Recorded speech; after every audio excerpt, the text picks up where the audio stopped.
उपमुख्यमंत्री एकनाथ शिंदे यांनी केला वाडा तालुका दौरा। वाडा नगरपंचायत निवडणुकीची रणधुमाळी सुरू असतानाच आज महाराष्ट्राचे उपमुख्यमंत्री व नगरविकास मंत्री एकनाथ शिंदे यांच्या वाडा दौऱ्याला प्रचंड प्रतिसाद मिळाला। या दौऱ्याला आगामी निवडणुकांच्या दृष्टीने अत्यंत महत्त्व असल्याचे मानले जात आहे। या कार्यक्रमात उबाठा व काँग्रेस पक्षातील ज्येष्ठ नेते दिलीप पाटील यांनी आपल्या असंख्य पदाधिकारी व कार्यकर्त्यांसह एकनाथ शिंदे यांच्या नेतृत्वाखाली शिवसेनेत जाहीर प्रवेश केला। तसेच मनसे उपशहर प्रमुख अमित भानुशाली व उबाठा महिला पदाधिकारी नैना चौधरी यांनी देखील जाहीर प्रवेश केला।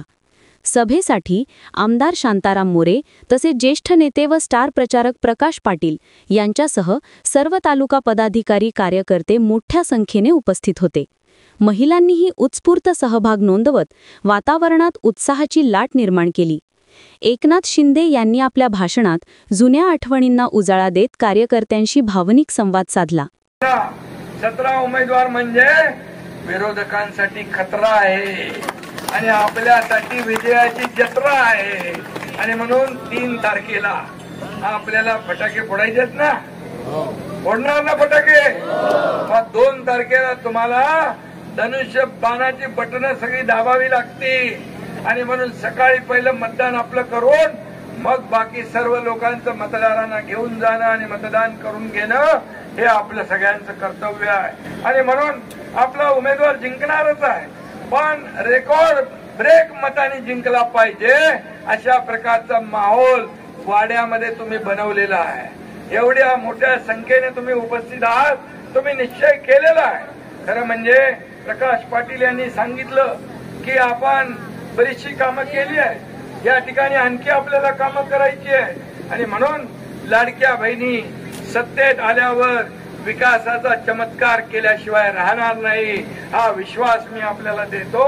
आणि आपण टेन्शन घ्यायचं नाही, कधी तुमचा एकनाथ शिंदे टेन्शन घेत नाही, दुसऱ्याला टेन्शन द्यायचं काम आपल्याला करायचं आहे, ते तुम्हाला करायचं आहे। तुमचं टेन्शन दुसऱ्याला आलं पाहिजे, अरे आता काय होणार, हे आमचे हेमांगी पाटील तर जिंकते, पूर्ण पॅनल या ठिकाणी विजयी होत आहे आणि म्हणून मी आपल्याला सांगतो की मी मुख्यमंत्री असताना या ठिकाणी जे काम महाराष्ट्रामध्ये केलं आपण पाहिलं 2.5 वर्षामध्ये लोकाभिमुख कल्याणकारी योजना आपण केल्या।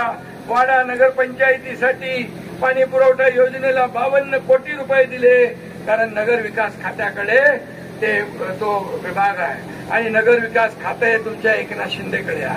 कार्यक्रमस्थळी शिवसेना नेते आनंद दिघे यांच्या स्मृती जागवणारी त्यांची गाडीही दाखल करण्यात आली होती। यामुळे कार्यकर्त्यांमध्ये विशेष उत्साह पाहायला मिळाला। वाड्यातील राजकीय गणितात हा प्रवेश आणि शिंदेंचा दौरा मोठे राजकीय वळण मानले जात असून आगामी नगरपंचायत निवडणुकीत या घडामोडींचा थेट परिणाम दिसून येईल असे राजकीय वर्तुळात बोलले जात आहे। ब्युरो रिपोर्ट जनादेश।